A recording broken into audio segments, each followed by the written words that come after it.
G'day, you're listening to the Big Breakdown podcast with Chris Stafford and Harrison Marshall. Take it away, fellas.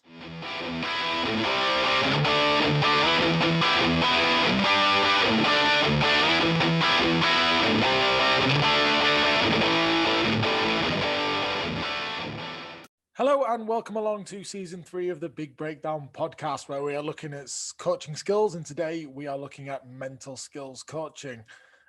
Harrison, first of all, I realise we're a few episodes in now, and I've not started any episode asking how are you. Yes, I'm fabulous, thank you, Chris. There's a bit of a pause there. You sure? Yeah, no, it's the back end of the season now for us, so it's all hands on the pump, ready to just I'm looking forward to a good few weeks off, and then ready to recharge my batteries and then do it all again next year. That's the beauty of coaching, but yeah, it's all hands to the pump at the moment. How are you? Well, similar. It's mad that after 2 years of not having a season, then it's sort of gone in the blink of an eye. So looking forward to a bit of downtime. Got a holiday coming up, so it'll be. Oh. Nice. But today we're looking at mental skills. So I know this is an area that I'm looking forward to chatting to. It's probably something I don't know enough about. So I'm quite excited to chat to today's guest about it and hopefully learn a fair bit around what mental skills are and how we can use them and develop them as coaches. Oh, yeah, I think it's kind of the last of the I think the psychology and mental skills, probably the last of the sciences to come through. So, we look at physical fitness, we look at tech, the physiology and the biomechanics, but then kind of the mental aspects and how we can, look after ourselves mentally and prepare ourselves mentally for key battles in rugby. It's slowly emerging, and the guest that we've got on today, I think he's one of the only few full-time coaches in rugby that only specialise in mental skills. So it'd be a fascinating chat, I think. So today we are joined by Jack Birtwhistle. Jack is a mental skills coach at Harlequins and has previously worked at Connacht Rugby in the Pro 14. Jack works with players and coaches in mastering the mental side of their game. Jack holds a master's in performance psychology and has developed frameworks and programs to support his participants in mastering the fundamentals of mental performance under pressure. His focus is to support them to tap into the power of their mind and to push the limits of their potential. He joins us today to chat about mental skills. Jack, how are you? Good, thanks. Good. How are you guys? Yeah, good. Thank you, mate. Good. It's great to have you on and chatting about mental skills and mental skills coaching. I suppose, first of all, straight off, is when we talk about mental skills and mental skills coaching, what do we mean by that? That's a good question, because I was having a chat with someone the other day. People ask, what do you do? And I often say sports psychology, right? Because people sort of have an understanding of what that is. But whilst it's in the psychological realm, like I myself am not a sports psychologist. I'm a mental skills coach. And there's a slight difference in terms of specifically around your accreditation and your qualifications.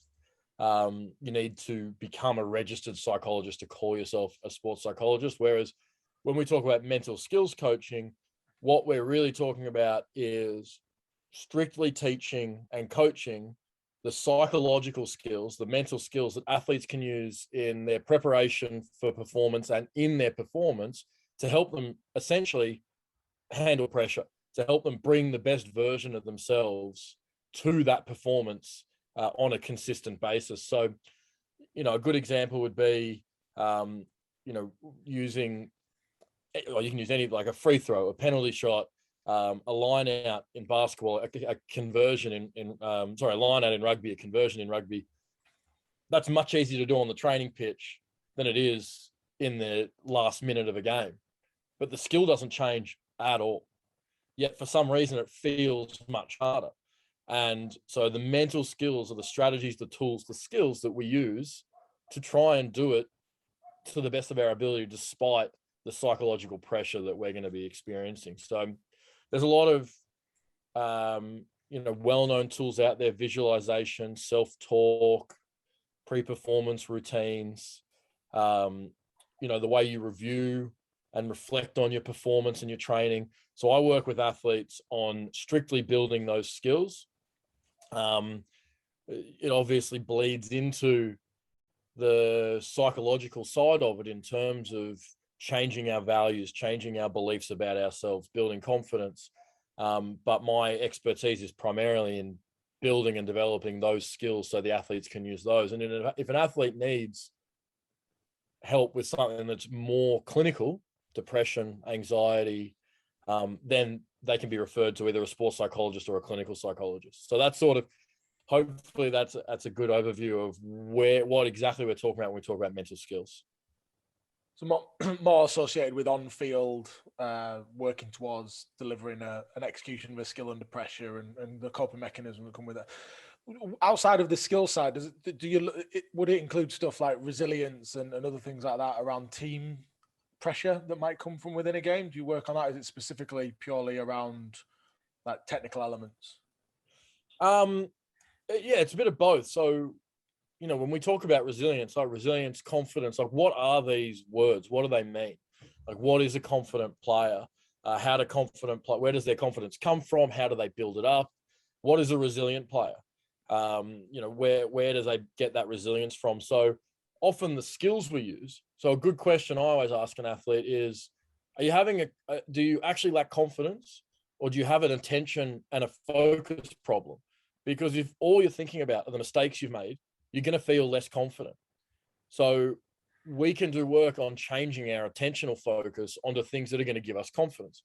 So with resilience, a lot of that is confidence under pressure. It's, if your thoughts start to go down the path of, we're down by 20 points, I just want to get out of this environment, I don't want to be here anymore, I want the game to end, let's just get out of here.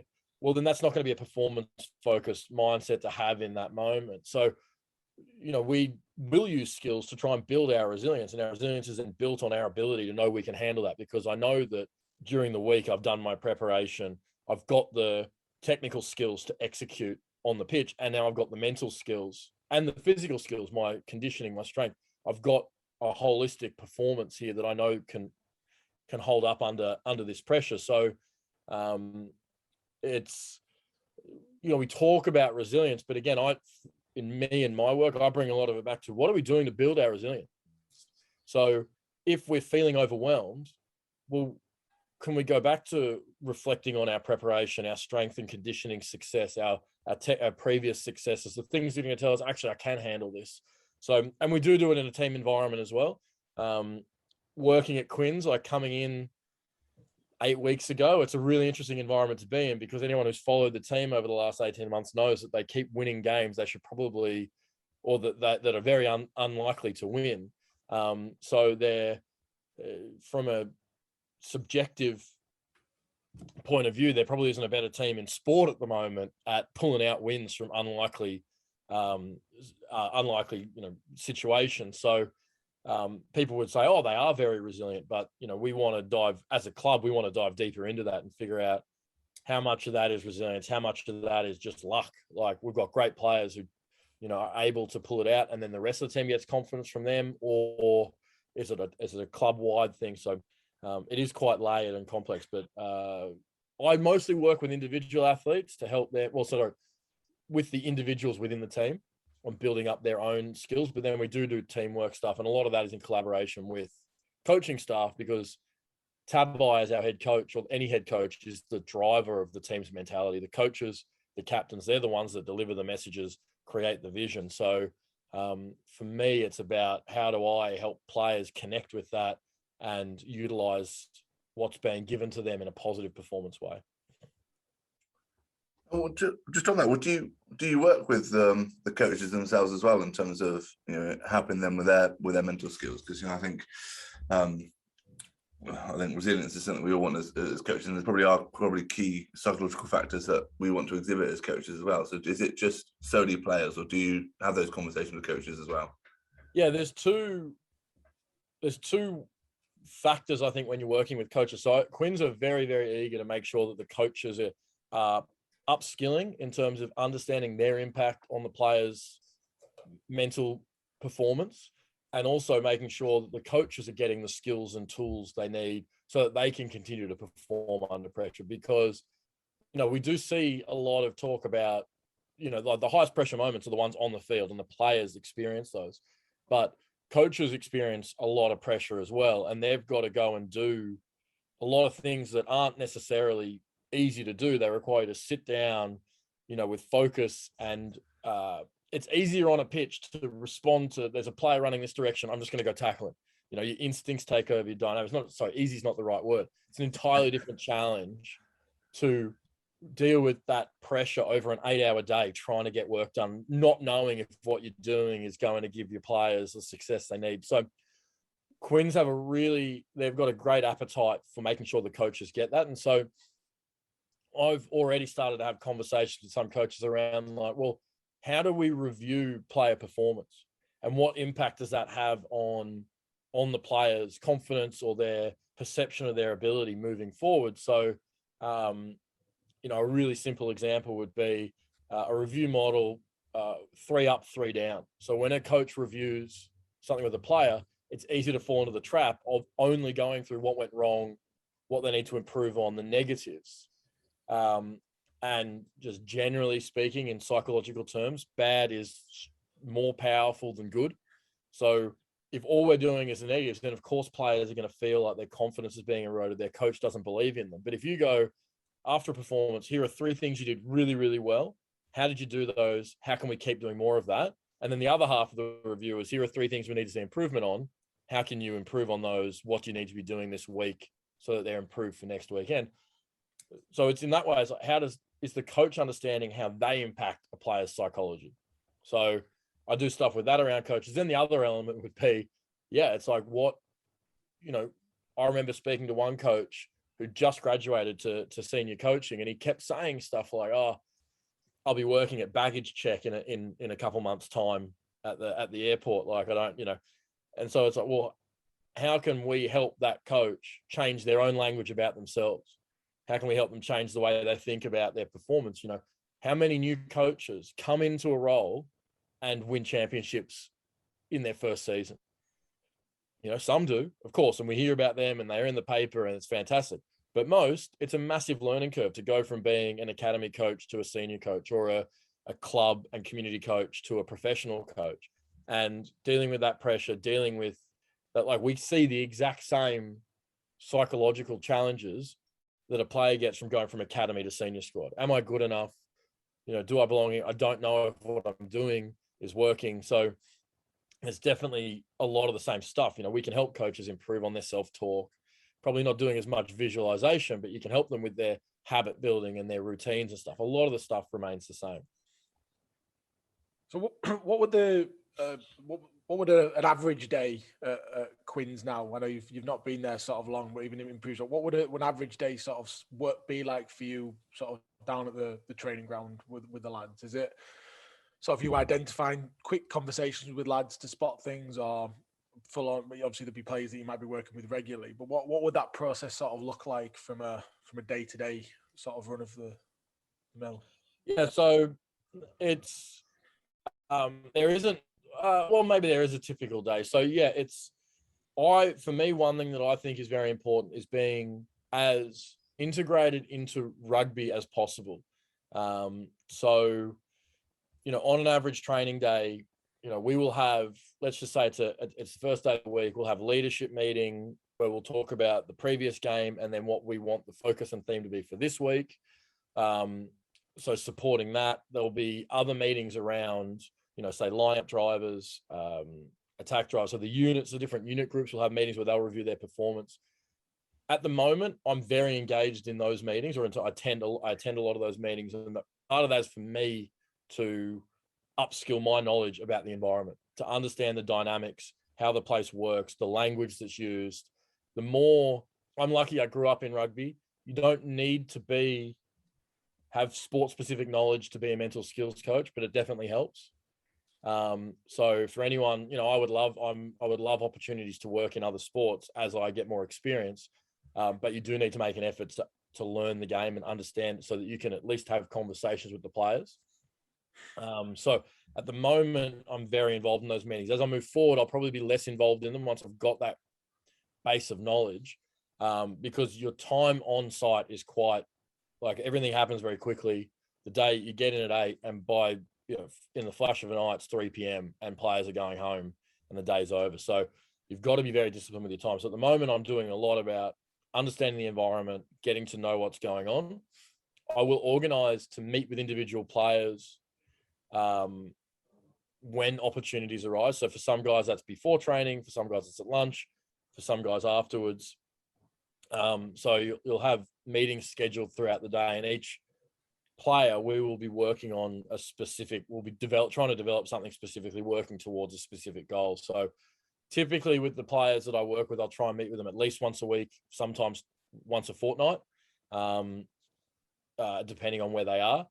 I'll attend training. So for me, that looks like, helping out with drills where possible, holding tackle bags for players who want to do individual skills, catching balls, just being involved. And as I become more integrated into the environment, I might do a little bit less of that so that I can utilize my time doing more of the mental skills coaching. But for players to see you there, like their coaches are there, the strength and conditioning coaches are there, the physios are there, often the nutritionist is there. If you're not around, I think that it can give the message that this is a peripheral skill. I want to see the players that I'm working with utilizing their mental skills in training.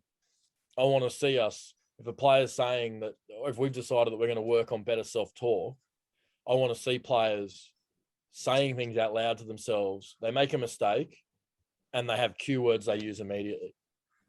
And I've had a lot of players, in the past come back and say, you don't want to be a crutch, but, I see you there and I remember, gee, I've got to get back to this. This is the job at hand here. Like I've struggled today with not being that engaged in training. Oh, there's Jack. We talked about this. Now I know what to do and I can get back to it. So you don't want to be a crutch, but sometimes you can be a cue.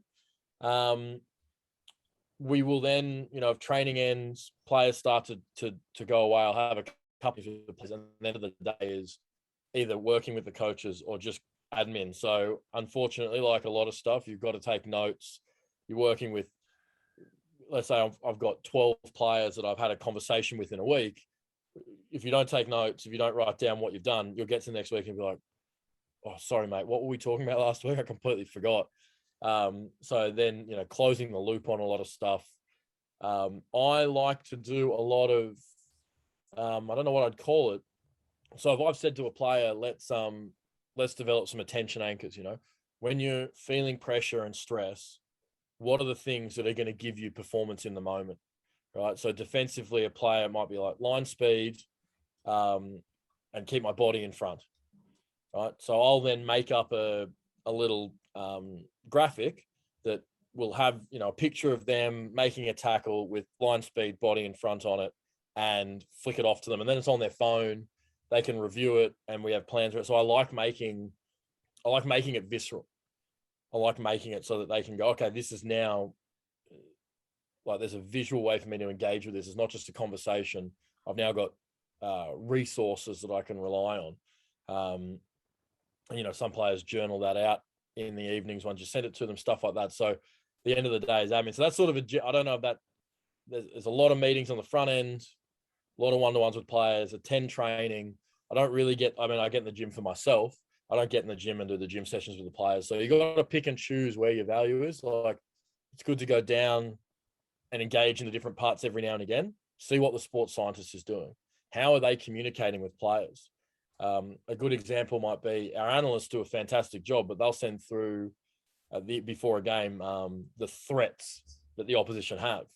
So then that starts a conversation for me with, like, well, what's, like, if you guys are familiar, like, with the challenge versus threat states and responses to pressure, I want our environment to be a challenge environment, not a threat environment. But if we're using languages like, this guy's a massive threat, he's going to get over the ball, he wins 4 breakdown penalties a game or breakdown turnovers a game, all of a sudden we're raising the threat level and not raising our own resources and capabilities. So engaging when you can, engaging in all the different areas of the performance environment, because there's so many influencing factors.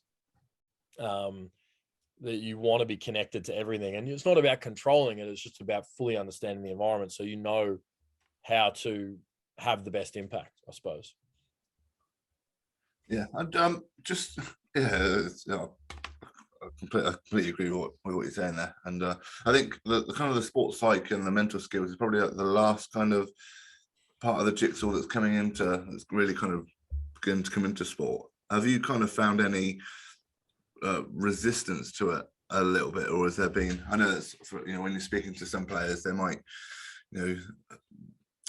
might think it as a negative that they're speaking to a coach who's trying to upskill them psychological, mentally. Is it been quite difficult, or has it been quite easy in the environments that you've worked in? That's a great question. So yeah, there's definitely resistance to it. I've noticed three primary areas. So one, there are players that just go, this isn't for me. If you're working with guys that are in their late 20s, early 30s, or late 20s and beyond, they've got international caps, 200 games for a club, like what?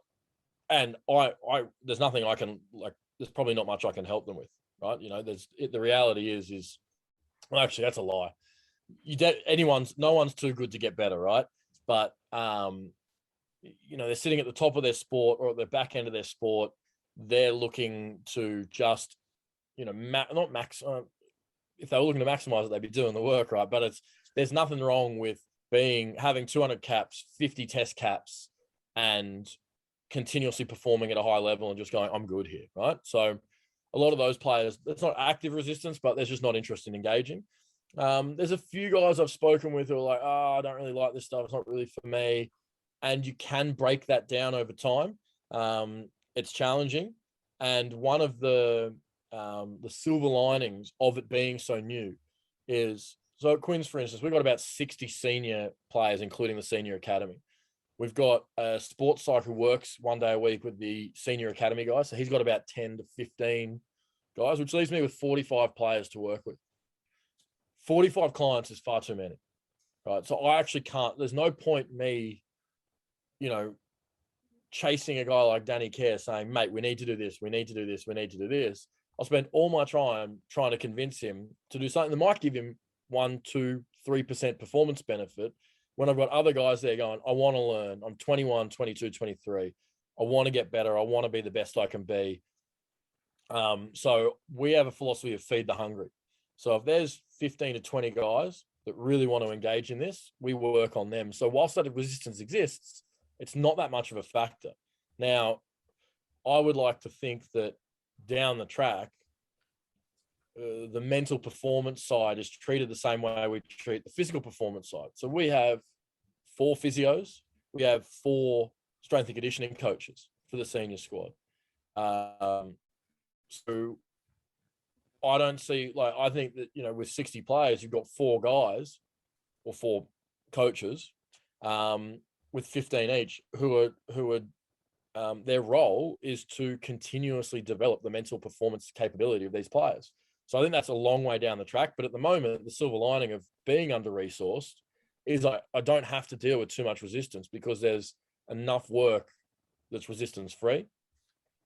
You do get resistance from some coaches. So the Quinns coaches here are fantastic. I haven't experienced a single moment of someone, I haven't felt undermined or like someone doesn't think that. Everyone sort of understands. We know this plays a part. There might not be complete understanding and clarity about how it fits into high performance and what its role should be, but there's definitely an acceptance that it's there. So some coaches definitely, and I've spoken to other mental skills coaches who've dealt with this, feel as though I'm the coach, I can prepare the players mentally.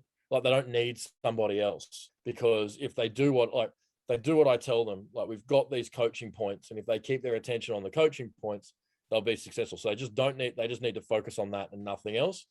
So a lot of coaches, great coaches will understand that this is not someone, coming into their lane or stepping on their toes. It's someone who can help them get the players to be even better for them.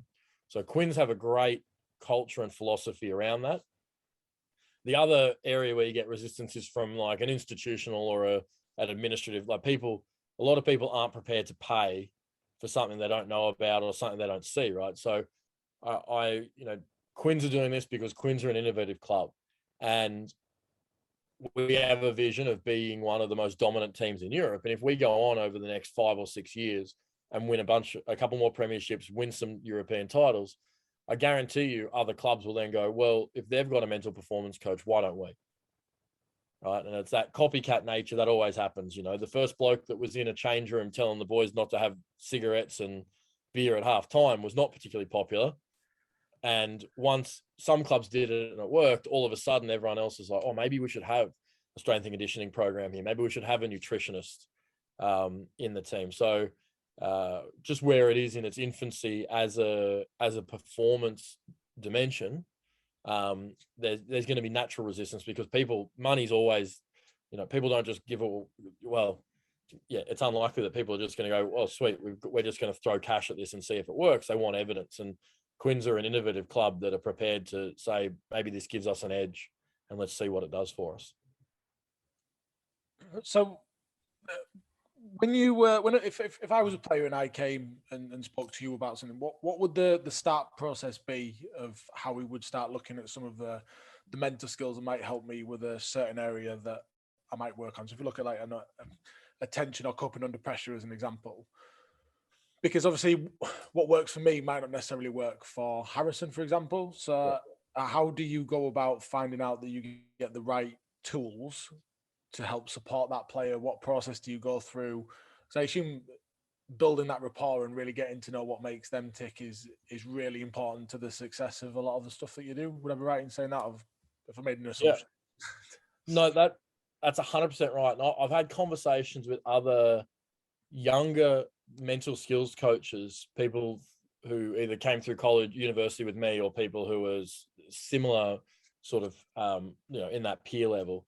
And my very strong philosophy is it's about tailoring to the needs of the player rather than sticking to the science. Now that might sound a bit counterintuitive, but some people are like, okay, this is how you do visualization, right? This is what's scientifically backed. It shows you that this is the best. You want to be, there are studies of putting golfers in, kitty litter boxes and doing visualization versus doing it in their golf shoes versus doing it, on a basketball court in trainers.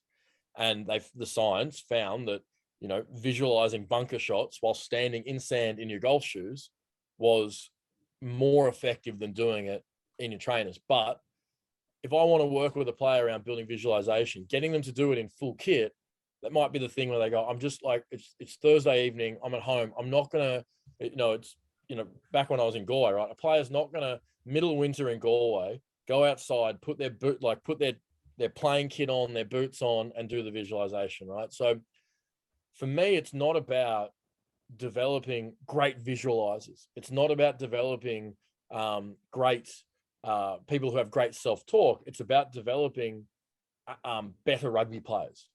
So, some players I start doing visualization with, just using it as an example. And I had one player who came back to me and said, I actually don't like doing the visualization. What I really do like doing is writing out the visualization script. So before each game, he'd, as a second rower, he would look at taking a kickoff, winning a defensive line out, winning an attacking line out, having a carry and making a tackle. And he'd have a video of himself doing it. So he'd see himself from a previous game, putting in a dominant tackle. And he'd just write about half a page of detail about what he's seeing and what makes it successful. And he comes out of that saying, I feel confident, so much clarity on what's going to give me success. And I'm just like, that's great. You don't need to visualize it. Like if that's where we landed and you're finding, that after doing that, your confidence is high, your clarity is high, you're excited for the game because you want to go put in a good shot. Like you all of a sudden the response to that is all positive.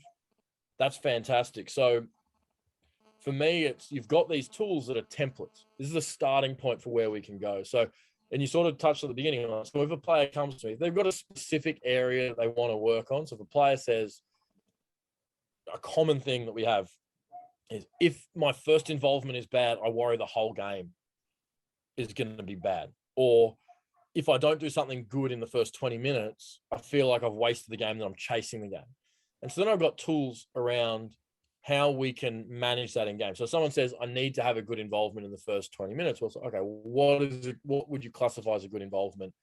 We get some clarity around what they want that first 20 to look like, maybe break the game down into quarters. Okay, what's each 20-minute look like? So if you don't get that first 20, now you know what a good next 20 looks like. Can you go and do that? And so the skills will be based on the player. If a player comes to me and says, I don't really know what I want to work on, but I know that I want to get better at my mental performance, typically my starting point would be developing what I call a high performance plan, which is really we start with goal setting and action planning. And at the end of that, you can produce a nice little document that they can print off that's got some great visuals around what they want their rugby career to look like. So test caps, winning trophies, some stuff that's going to make them be excited. Then, so they've got their goals, and then they've got the actions that are going to follow from it. And usually along that journey, you end up coming across the specific performance issues, such as I get really nervous before taking kickoffs, and myself, it's like, okay, well, we can, like, you really want to be, a 100% kickoff receipt taker. Well, we can build some skills to help you deal with the nerves and pressure around that. So as a general starting point, that goal setting and action planning and developing a plan, usually for me, is a good process to go through, because you're doing some tangible work for 4 sessions. Yeah, there's an output at the end, and usually you unearth the things that they really want to get better at through that conversation.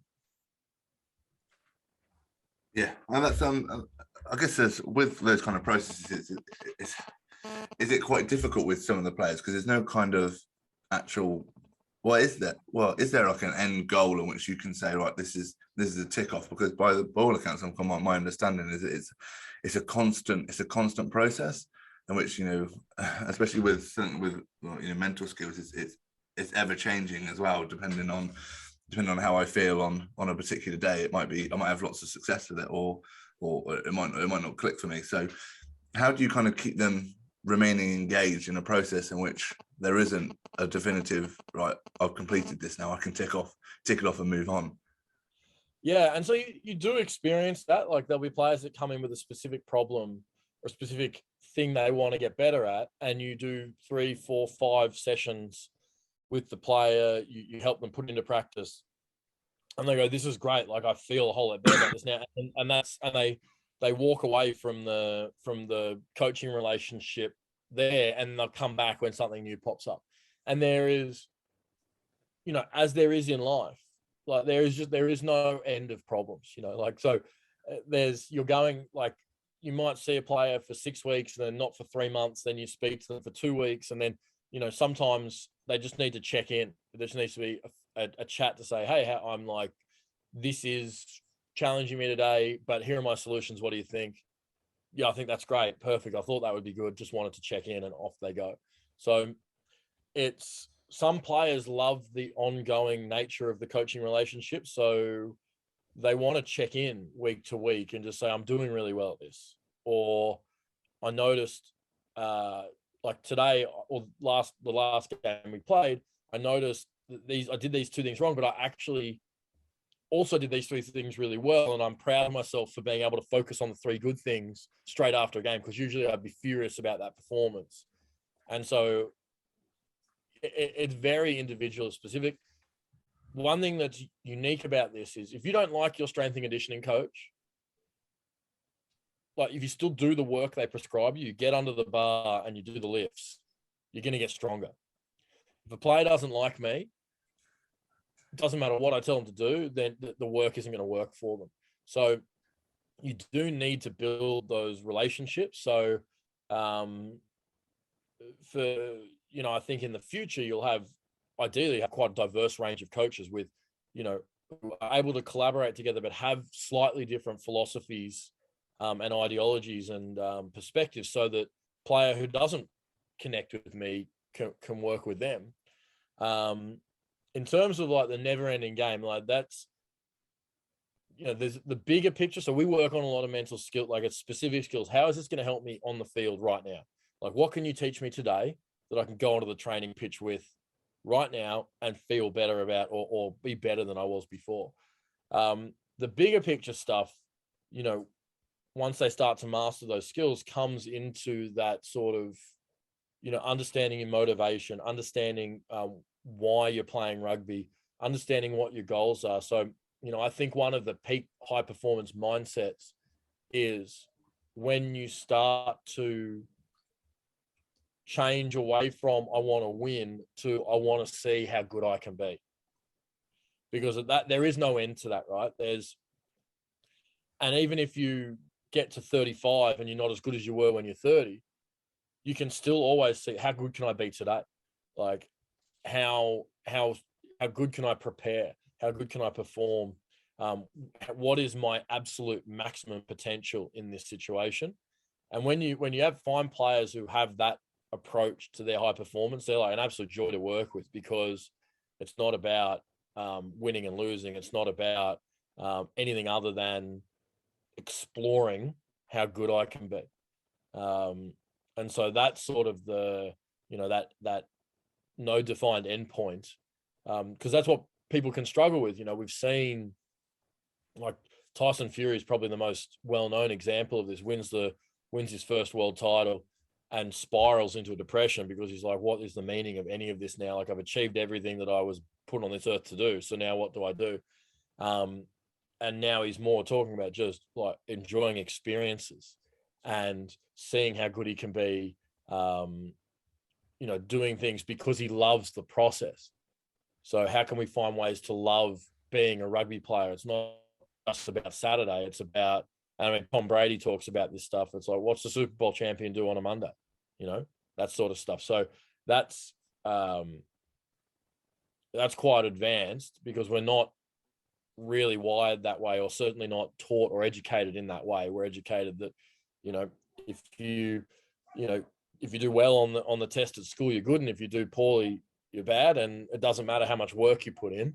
You know, if a kid who gets 10 out of 10 on the spelling test does 3 hours of practice for the next one and gets 11 out of 10, they're still told they're not as smart as the kid that got 10 out of 20, 11 out of 20. They're not as smart as the kid who got 20 out of 20, despite that kid maybe doing no work at all, because it comes easy to them.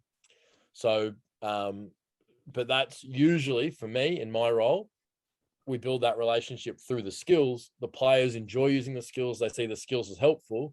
Then we can start to have bigger pictures about, why are you going to go and put your head in a ruck 5 meters out from your try line and have a bloke come and, you know, absolutely annihilate you? Why are you actually doing that? Like, what are you, you know, because it's middle of winter, you're probably thinking to yourself, why am I still, like, training's hard, the weather's shit, like my body's battered, why am I doing this? Well, that's when you can start to have those discussions, and they're more just exploratory, I think. And there's just on a rugby example like that is I think it was reading Johnny Wilkinson. So when he got the drop goal to win the Rugby World Cup, that was his first thought that went through his head was, well, that's the pinnacle of my career, and it's all going to be downhill. And then he started picking up lots of injuries, and then it all became outcome. And then I think he's actually created his own podcast now, where he talks around enjoying the process of getting to where we need to get to. So kind of the aim of our podcast here is to help, you know, grassroots coaches, you know, with you know, working with their athletes and players. What would you say is the most important things, or what would your advice be for those kind of coaches in which they don't have the luxury of hiring a mental skills coach, but what would you say would be the key kind of components of mental skills that an ordinary coach could bring to their session? Yeah, I think, and, you know, it's going to vary depending on whether you're working with, like, you know, real junior, like, yeah, under 8s through under 14s perhaps. Then under 15s and above, you know, there's probably a bit of a switch towards, okay, I'm playing rugby to see how good I can be. You know, am I great at this, or am I just doing it for fun? If you're working with that group sort of 15 upwards, for me personally, I mean, there's a great book out there by Kerry Evans, who did a lot of work with the All Blacks. It's called Perform Under Pressure, shockingly. And he joined the All Blacks maybe in 2007. So they'd had their, anyway, people can look the book up, but his whole philosophy is this red mind, blue mind model. And the broad principle, this is a very brief summary, is that when we experience pressure in sport, we're essentially experiencing a stress response, or we're experiencing a stress situation, and our human stress response is fight or flight. And there's also freeze.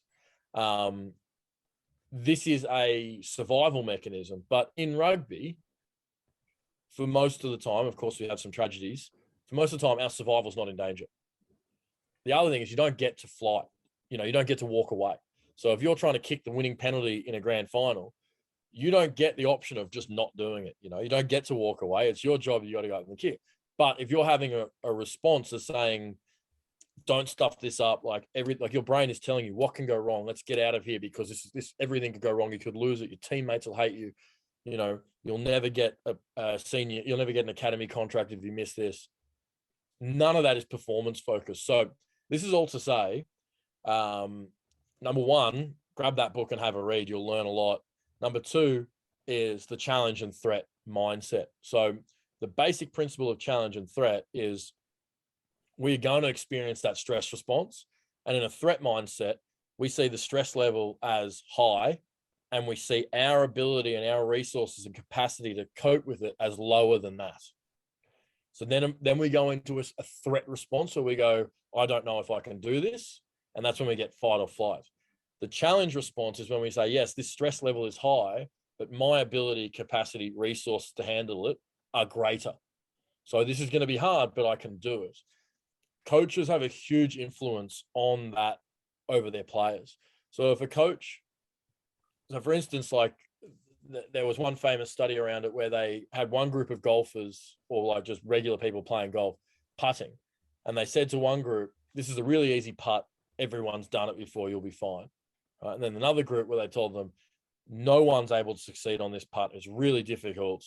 And then they had a third group where they said, no one's succeeded on this putt. It's really difficult, but you have, you have to make it, because if you don't make it, whatever thing will happen. And the group where they were told that it's easy, everyone can do it, had much more success than the other group. So the way a coach interacts with a player, changes the way they see what's happening around them, changes. So for a junior player, we as coaches want those players to, and you don't want it to be a fairy tale making stuff up, but you want players to feel as though they've got, you're not saying it's not going to be hard, but you've got what it takes to succeed in this moment. That would be, and we've had a great week of training, boys. You're prepared to play. Yes, these guys are good, but look at our previous performances. We've done really well this year. We've had great success at scrum time. The opposite of that is spending the entire week going, these guys have a great maul and we're going to maul all week because our maul's not good enough. And if we don't get them all up to scratch, they're absolutely going to destroy us this week in the maul. And if we're not competent there, then we might as well not even bother trying. The two different players go into one with the mindset of, I don't know if we can handle this, versus we can rise to this challenge. So that would be actually the second thing, now that I'm thinking about it, would be shaping the environment's relationship with mistakes and errors. So if you're in a coaching environment and mistakes are not allowed, you're really inhibiting your players' ability to perform and to improve. I remember listening to a Dan Carter podcast, and he talked about the All Blacks' relationship with mistakes, and theirs was reverse. It was mistakes are fine, don't miss opportunities. So if you're a player and there's an opportunity for you to attack on counterattack, but you don't take it because you're afraid of making a mistake, then you'll be, that's when the coaches will call you out and say, that's not good enough. You need to see that opportunity and you need to take it. Whereas if you say, coach, I saw this opportunity and it was a skill execution error, so be it. It happens. There isn't a hooker in the world who has a 100% throwing record. There isn't a player that's never dropped the ball. There isn't a player that's never kicked the ball out on the full. They don't exist, right? So we want to build athletes who have a great relationship with mistakes, with failures, see them as not the opposite of success, but as part of success. You know, there isn't a player who's like Johnny Wilkinson kicks the World Cup winning drop goal. He's also missed drop goals.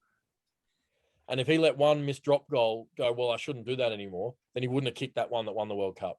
So an environment that, you know, like we want to minimize mistakes. We're not saying like be reckless, but we're saying, you know, if it's skill execution error, especially as a junior where you're trying to develop your skills, that's fantastic. What a better place to be learning how to do something. You know, like you see a 50-22 opportunity and you attempt it, and you know, it's, and especially like, you know, I'm waffling here, but a really interesting little exercise is like, if it hits the touchline, it's out. If it's 2 inches or 1 inch to the right and now it's in, it's a perfect kick. So the difference between perfect and bad is so fine. It's like, to get it on the line is actually a very, very good kick. It's probably a better kick than if it's 10 meters in field. But because the outcome is out on the full line out back where you kicked it from versus them collecting the ball, kicking it out, your throw in probably in a similar spot. So, you know, encouraging players to use their skills. And if it's a skill execution error, that's okay. Look for opportunities. So that would be the two main things, is that how does your language, how does what you do with the players change the way they're going to interact with performance? Try and give them that challenge mindset as opposed to the threat. So you don't need to minimize threats. You can say, this is the reality, but what's the evidence that we're going to be okay? Now, sometimes you do need to minimize the threat, especially in juniors. You might have a team that you've lost to 60-0 twice already. It's like, all right, well, let's change let's see if we can go in there and score 2 tries today. That's our goal. It's not about winning. So now you've reduced the stress level, because, you know what, boys, it's not about winning today. It's about, can we be competitive at line out time and at scrum time? And can we score 2 tries? So that you have the capacity as a coach to really change the way players feel in performance. And then, of course, the mistake relationship is a big one. So what sort of advice would you give coaches on the type of communication to be using sort of around that in order to get that focus? So you say no player deliberately goes out to drop a ball or do a bad pass just because it's the situation.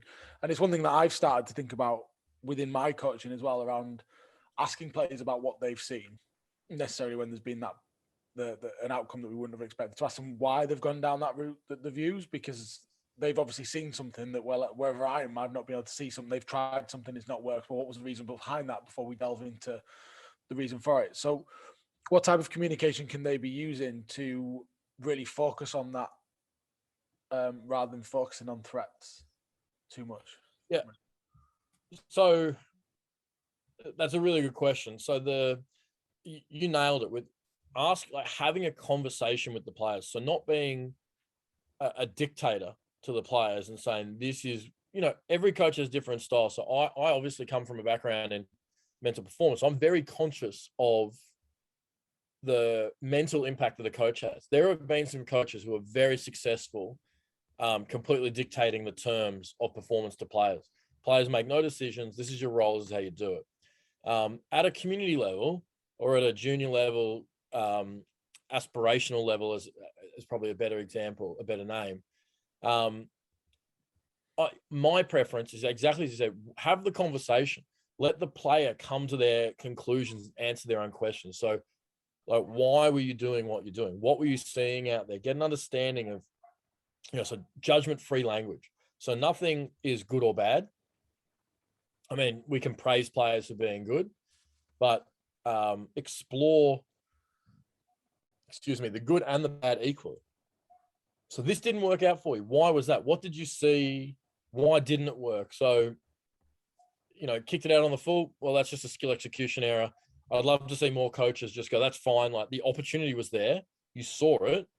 Like, the backfield was disconnected. You saw the opportunity, you went for it. It's a mistake. What's the action from that? Well, let's keep practicing your kicking. And then you'll get there eventually. Really simple conversation. It doesn't need to be a scolding, Because as a coach, you probably want a player that can execute that skill. So rather than saying to the player, don't do that anymore, which you've now limited your team's capacity to play the game because the player goes, well, I don't have that skill in my repertoire, so now I can't do it. You want to say, well, that's fine. That's the right decision. Skill execution error. That's fine. Hooker throws in. I don't think we should be scolding a hooker for a crooked throw. If they're doing everything they need to be doing to get better, if they're doing their extras, they're throwing a lot. What's the point in taking a hooker to task for a missed throw or a kicker to task for a missed kick? Because now, if they're not doing the work, go, well, mate, this has happened too much, and I don't see you putting in the effort to get better. That's a problem, right? But if a player's already putting in the effort, what's the upside? And then, mate, you did this really well, actually. Like, that counterattack was beautiful. Can you tell me what you saw? So I think the two most fundamental elements of mental performance are self-awareness and attention control. So a lot of what we talked about earlier revolved around our attention control. Can we focus on what's going to be helpful? But that self-awareness is really important too, because a lot of players don't actually know what makes them great. So that player a beautiful counterattack sets up a beautiful try. What did you see? Like, how did you do that? What gave you that ability? And the more awareness they build around that, the more ability they have to go and do it more regularly. The more ability they have to teach it to other players or to see other similar opportunities. So especially in a development, like asking those questions, like, how did you do that? Why did you do it? What were you seeing? If a player makes an error, let them come to their own conclusion around what a better option was, or a better technique or execution was, and let them decide the actions that flow from that. And I think one thing that's very important when talking with players, actions, first of all, there's no amount of mental skills training you can do that's going to make you good. What we do here is going to help you then go and do the right actions. So there's no point being a great visualizer if you're not executing actions. So the other thing that actions do is they reduce stress. So if I'm struggling with this skill, but you now know what to do, 1, 2, 3 this week, you then feel far less stress and far less anxiety, because now you feel like you've got a bit of control, especially if the players come up with those own actions. They've got autonomy over their development. So limited judgment, a lot of exploration. Why, how, what did you see? And what do we do next? Like, what are the actions that flow out of this? Because so often it's one-way traffic. You did this wrong, you did this wrong, you did this wrong, without necessarily, often coaches will show this is how you should tackle. Like, this is the technical elements. But what opportunities are given to the player to go practice those? Like, how is that going to be put into practice? So what are the actions that come from it? All right, well, after training, we're going to do 6 technical correction, the technical correction 6 times on each shoulder on the tackle. And then a player actually knows that they're moving in the right direction.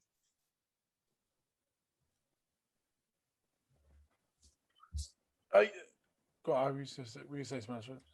I think that's really, I've been saying this for quite a while around the importance of how we communicate with players for this sort of stuff, because especially I like the fact how you've described it as aspirational level as well. I think that's because it's a good way to describe that age group than juniors, is how it usually is within a club, because they're all there, they want to be better, and sort of how they can actually be as good as they actually can be. But that we always do as coaches, and I've seen it when I've worked for the RFU and you go into community clubs, and they always focus on that.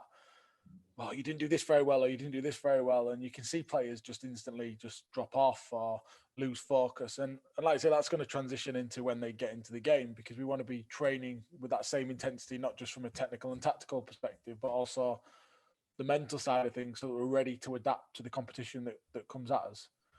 And we need, I suppose we have a responsibility as coaches to provide them opportunities to practice them as well at all levels. And this is probably something that's really important that we probably don't get as much education on, not from like necessarily as an academic perspective, but more so how we at the community game how we can actually cope with some of these things to help make sure that when our players do transition from the aspiration level at a club to an academy environment, to a senior academy environment, to then a senior contract, that they are best prepared to cope with the situations that are in front of us. Go on, someone want to say something? I was just going to say I completely agree. And the development pathway is a really fascinating construct at the moment, because you said exactly that. The end goal is to produce players that are well prepared to perform at senior level. And so when you've got an academy system, now some academies are great at this. They're not designed to win competitions. They're about developing players. But some academy systems do measure themselves on, are we winning the under 18s and the under 16s?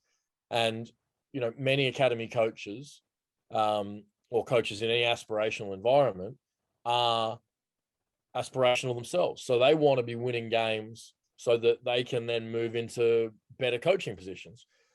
So I think a really important question for a coach to ask is, what is the purpose of my role here? Is it to win? Is it to develop players? Is it to, are people in my team, like, what's the reality of the situation? Some coaches will be dealing with players who have high aspirations, but in the same team, there are going to be kids that just want to have fun. They've got no interest in getting better at rugby. They're just playing for fun. So how do you manage those different approaches to the game? And if you've got half the team really want to improve and get better, half the team just want to play rugby, a coach that's screaming and shouting is probably going to end up making the environment less enjoyable for the kids that just want to have fun. And the aspirational kids can't play if they don't have 14 teammates. So, remembering to check in and understand what is the context that I'm coaching in and what is the purpose of my coaching. And it's, even when it gets to the senior level, coaching is hard because you aren't on the field. Right? At the end of the day, you get to the whistle blows and you've got to trust that what you've done during the week has given your players the ingredients they need to go and be the best version of themselves and succeed. And a lot of times it's easy for coaches to try to fall into the trap of trying to be a bit too controlling, when it's not about, it should be about, like, a coach should be enabling the players to be their best, I believe, as opposed to constructing a team that's going to win. So that's a philosophical perspective for me, but it is a really especially, senior academy coaches, professional coaches, is much easier. Everyone knows what they're there to do. They're all on the same page. When you're working in community rugby or aspirational rugby, the lines are far less clear, or the purpose is far less clear. So it's important for coaches to be able to be dynamic in the way they coach, be able to coach one player differently to another player. It can be really challenging. Yeah, and like you say, it's about understanding your role within that. I think, I think coaching them with lots of, with dynamism and being quite dynamic with your coaching, actually enables them to unlock a larger amount of skills, whether that be tech, or mental, or even physical. And that means they can go into any environment, because I bet you that majority of the lads, if they even are at junior academy level, majority of them aren't going to go on and play senior rugby for the same club. So they're going to go into a completely different environment. So we've got to make sure that we're creating players that are adaptable, that can thrive in lots of different environments. Chris and I have spoken around it loads of times, that we've had players that come to university and they were almost really hard to coach, because you had to break down the shackles of how their school played, because their school played a certain way and the coach was controlling it. It's really, really hard. And it's, how for you, just quickly, so what would you say to coaches to make sure that they check in with themselves, to make sure that they are making sure that it's kind of the player first before? Is there any kind of like little things that coaches can do to try and kind of check in with themselves to say, well, I'm not actually doing the best here for the group of players I'm working with? Yeah, I mean, it's probably a very simple answer. Really, is just asking yourself that question regularly. Like, I do it with players, but you can apply the same with coaches. You know, whether it's once, maybe you don't need to do it once a week, but once a fortnight or once a month or a couple of times throughout the season. Taking time to sit down with a pen and paper and ask yourself that question and just see where you get to. So, like, what reconnect? Well, what is your purpose as a coach, right? So this is now maybe getting a bit bigger. Like, what is your purpose as a coach? Like, why are you coaching? Where do you want to go? What are your goals for the season? Like, we so often in a lot of walks of life, we forget, if we don't remember what the goal is, we can get caught up on principle or strategy. And it's like sometimes it's like, I'm trying to think of I've got an example in my head, but I won't share it. But you end up in a situation where it's like, well, my goal is to, as a coach, is I want, like, the reason I do is because I love the game, right? I want to be, I love the tactical side of it and the strategic side of it. So you might get to impart. It's like, okay, well, am I imparting that wisdom onto the players, or am I getting caught in the day-to-day winning and losing? Am I engaging in why I do rugby? Like, and you might find that actually coaching at this level isn't for you because you are, community coach. You find that you spend almost all your time dealing with parents or something. I don't know, right? And you go, actually, this isn't why I got into rugby. This is why I got into coaching. So then you can, try and reorient yourself onto the path you're looking to be in, because we usually, everyone falls into the trap of the day-to-day just takes over. And we go, am I actually moving towards my goal for me and for the team? So the simple solution is to take time. I think pen and paper, like, I know not everyone loves journaling, and you can do this in different ways, right? So I think there is no better way to understand yourself and to get clarity around what's going on than to grab a pen and paper and journal.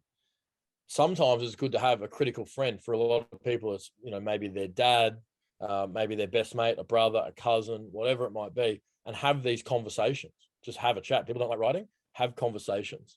But if you know what your values are as a coach, what actions and behaviors flow from those values, what your coaching philosophy is, and what your goals are for yourself and the team, you can always just use those as your framework and go, am I living and breathing those things, or am I doing something else?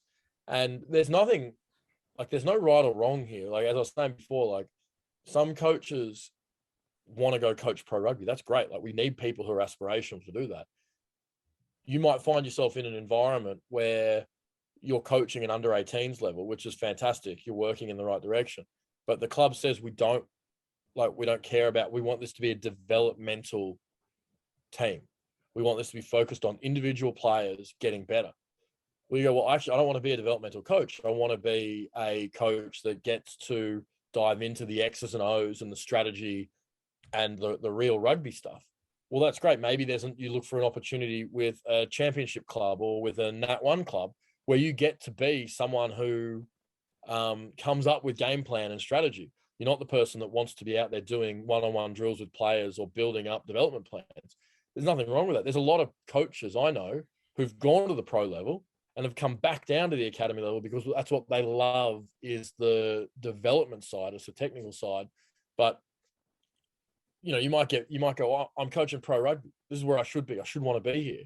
And then there's a whole lot of stress that comes with that misalignment, because you don't realize why you're not enjoying it, because you don't know what your values are. You don't know what your priorities are. So that's a very long-winded answer. But I think that if you know what your coaching values are, you know what your philosophy is and the actions that flow from that, then you try and just keep aligned to that. And I do this with players as well.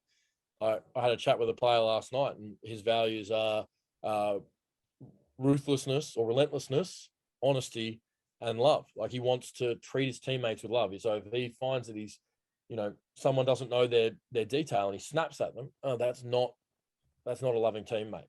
A loving teammate would say, hey mate, what's going on? Like, why don't, like, something happening at home that's prevented you from knowing your detail? Because he believes that teams, love is, it doesn't have to be romantic love, right? But you're going into battle with these guys. You want to know that if I'm going to throw myself underneath a 125 kilo man, that my teammate's going to do the same thing for me.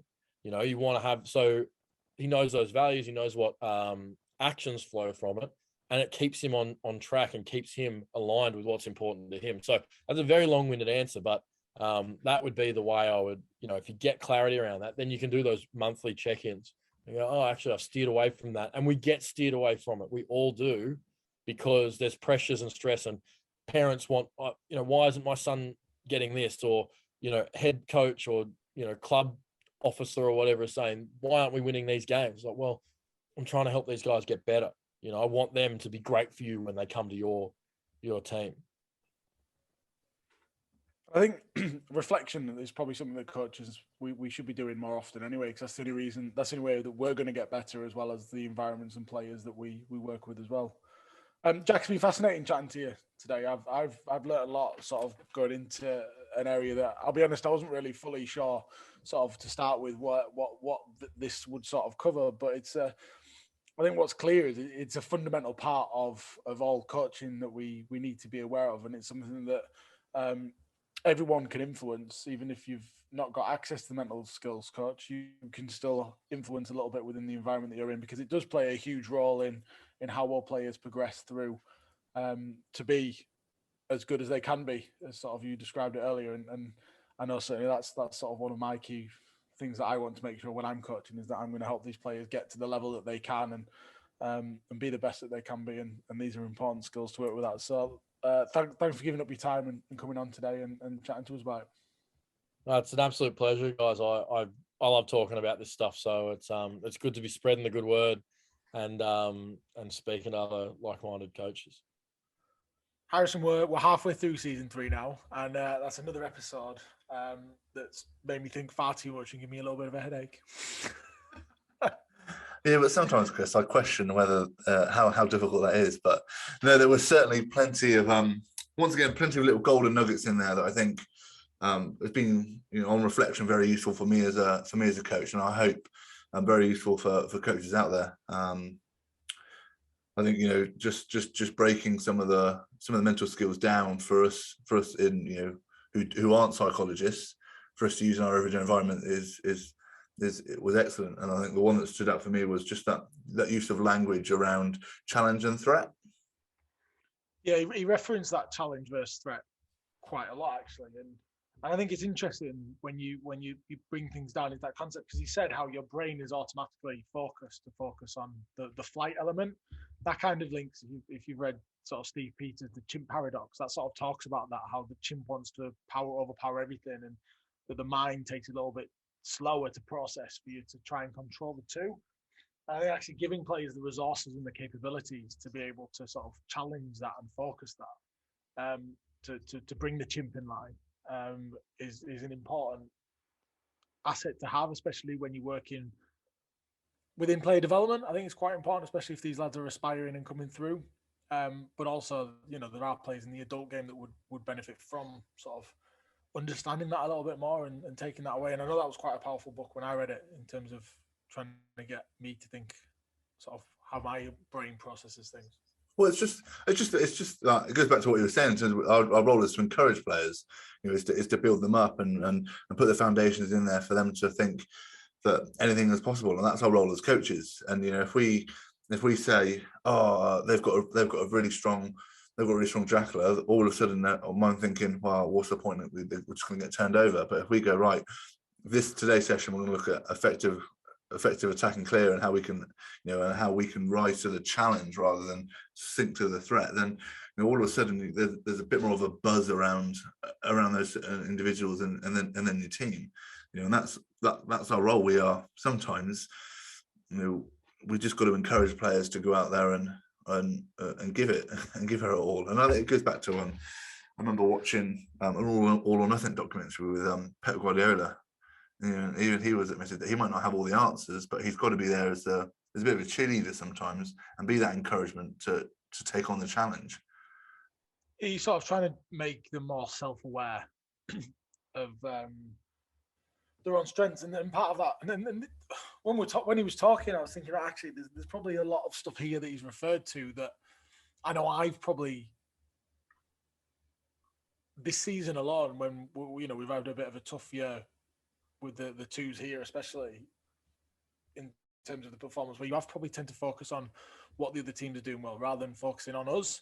And that's something that's probably, I'm going to put that down to having a year off and not prepping for comps, because I've always focused myself on what we do well and not worry about the opposition. And I think without realising it at the start of the season, I was more focusing on we're a second team against some really good first team unis, that we need to be realistic in our expectations, but that could have also contributed to the initial performances on the pitch. But another element that I really sort of like the link to that was that judgment-free language as well, and to explore that good and bad, because you do have to be in your training, you have to make them aware of what the bad impact is in terms of the miss or the other things, so that they can also then prepare to get over that. To use the analogy that I've used, I think I've used it, I've definitely said it to you before, flush the toilet and move on. Of that element of shit happens, how do we get over it? Because that is quite an important skill in itself, of forgetting that and focusing on the next task. Yeah, and that's something that we've looked to implement in the environment I'm currently in. So, with the college lads, we want to challenge them, because pushing players out of their comfort zone, forces them to have to come up with solutions to the problems that they might face, and that's what rugby is. Rugby is solving the solution. So, the phrase that we use often here is that we want to set high challenges, but our role as coaches is to offer high support. And I think the coach that I work with, Alex, he talks around it swimming with a weighted vest. So we're still you still having to swim, but we are that safety vest as well to support these players, and that can be a very precarious balance sometimes. Just trying to rein in how far you want to push them out of that comfort zone. But that's where it links quite nicely onto a point that Jack raised within the episode, around the way that New Zealand used to do it, where he talked around skill mistakes are fine, but not committing to the opportunities that are in front of them is a big no-no. So can we have the bravery? Can we accept the challenge? Right, I've seen the space, I've seen where I want to attack, or I've seen the player come around work around the corner. So as a defender, I'm gonna take the opportunity to put in a big shot. But I might not have the skill capabilities of doing it, but we can go away and work on that. Where else we've got to work is making sure that we're challenging them mentally, so they're brave enough to go out and do it. And I suppose that kind of links into the stuff we spoke about with Mark last week around learner engagement, and are they committing to the stuff that we want them to do, but then supporting them with the mental skills to be able to cope with that element of pressure as well. Which is where I think the two episodes on sort of learner engagement especially are quite connected. Another bit that I think is really important, I think something that all the grassroots coaches can take away from that, is that sort of that idea of understanding that what is my purpose and what is my context. And I think from a coaching perspective, that is what you really want to take away, is if you're working with a group of under 15, so what is your purpose for that? What is your context? Some of the stuff that we speak about around that you spoke there, in a youth rugby, there is no leagues, there's no element of fighting for that sort of pressure for points every week. It's a matter of just playing friendlies and building up. So theoretically, that should be a relatively safe environment for us to be excelling players on a player development model. But actually, if you've realised that if you think your purpose in that is then all about the result, then that's going to probably not prepare these players with a lot of the necessary coping mechanisms, I suppose. Okay then, Chris, put you on the spot again. So the challenge to you then is that in sport and in life, there's competition, and and it's a human trait to want to win. And you talk about friendlies, and there's no threat, and there shouldn't be a threat there. How do you still coach that resilience when actually you're saying the result doesn't matter? I'm not saying the result never mattered. Just saying there's no pressure. So you can just you still replicating the notion of winning and losing is still there because we keep score. That score then isn't just recorded down in the version of points on a table, or so you're still getting that demand of winning a game and that feeling of losing. You are prepared of that because the referee still keeps the score.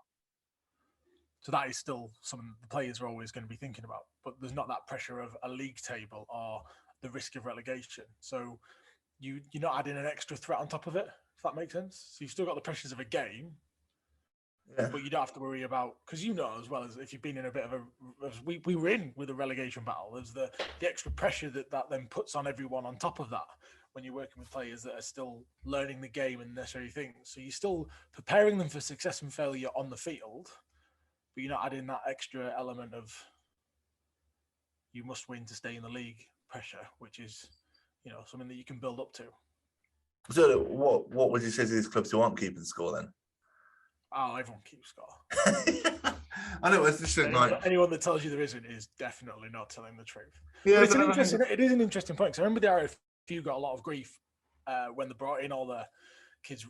Everyone gets a medal and it's all fairies and fluffy and everything else. When I'm not saying that we don't have to. We need to recognise winning and losing because it's an important skill to have. Someone read Piers Morgan's book last year, then, didn't they? No, I think the challenge is that can we build pressure in different ways? Can we put, and the RFU, in terms of they've got I know it's very rugby based now, but I mean the RFU have the cards and they try and challenge and create different challenge points. Maybe we can challenge skills rather than the result. But from a different sports perspective, this is interesting. So football, they have league tables at under nines. And I know, but one of my very good mates he's not a footballer. He can probably play football about as well as the table I'm sat on, but he's coaching his lads' team. And some of the pressures that they're put on by parents just watching, and some of the stuff he's told me about what he sees going around different clubs because of the pressure of, they're just adding more pressure on players to out and out perform at under sevens football. There's more to, there's different ways that we can, like we're talking about these mental skills there, is actually, are we fully preparing these players with everything that they need from a technical, tactical, psychosocial, behavioural element to be successful than, you're going to go out on this game and win, son. That would be my sort of take on it. And that's where, Jack touched on it in terms of he came up with some good ideas around how to cope with when the skill isn't or the result isn't quite successful, and that's and that's really important for us as coaches to be that well balanced. We don't need to be experts in sports psychology, but if we can alleviate, our role is to alleviate as much pressure as we can in whatever sporting environment that we're in, because enjoyment and if you don't enjoy sport, then you question why you're in it, especially when you're dealing with community sport, because there's no monetary value. So for us it's that competition element, and it's a difficult balance. It is a difficult balance. But for me, it goes back to what Jack said of his purpose. His purpose is to see how good you can actually be. That's what he sees his job as doing. How can you really excel these players to be the best that they can be? And focusing on the mind is an important element of that. Yeah. Another cracking episode that might spark more discussions. So Charlie's got all of our social media details at the end. Drop us a line, let us know what you think. We'll be back in 2 weeks' time, and we will see you next time. Cheers for listening. Don't forget to join in the discussion at Big Breakdown HQ on Twitter, Facebook, and Instagram.